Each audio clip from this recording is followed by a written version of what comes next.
বনি ইসরায়েলের ৩ জন যুবক পাহাড়ি রাস্তা দিয়ে চলছিল। পথিমধ্যে ঝড় বৃষ্টি শুরু হয়।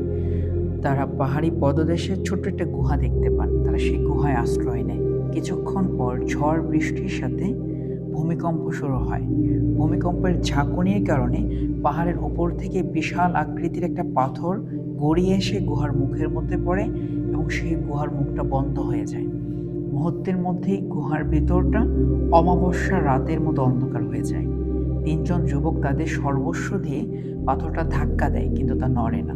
তারা বুঝতে পারে এই পাথর সরানো তাদের পক্ষে একেবারেই অসম্ভব। চিৎকার চেঁচামেচি করেও কোনো লাভ হবে না, কারণ আশেপাশে কোনো মানুষ নেই।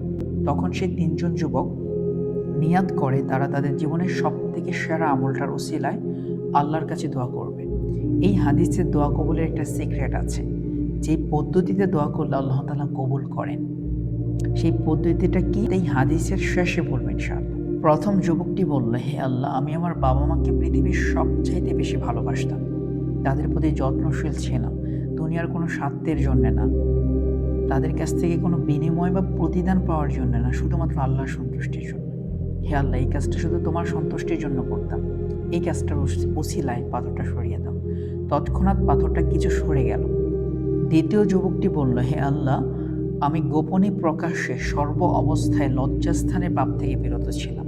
আল্লাহ আমাকে দেখছেন, আল্লাহ আমাকে নিষেধ করছেন এই অনুভূতির কারণে। হে আল্লাহ, এই কাজটা শুধু তোমার সন্তুষ্টির জন্য করেছি। এই কাজটার ওসিলায় পাথরটা সরিয়ে দাও।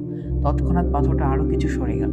তৃতীয় যুবকটা বলল, হে আল্লাহ, আমি খুব আমানতদার ছিলাম, কখনো মানুষের আমানতের খেয়ানত করতাম না, মানুষের হক নষ্ট করতাম না, মানুষের বাহাবা প্রশংসা পাওয়ার জন্যে নয়, শুধুমাত্র আল্লাহ সন্তুষ্টির জন্যে।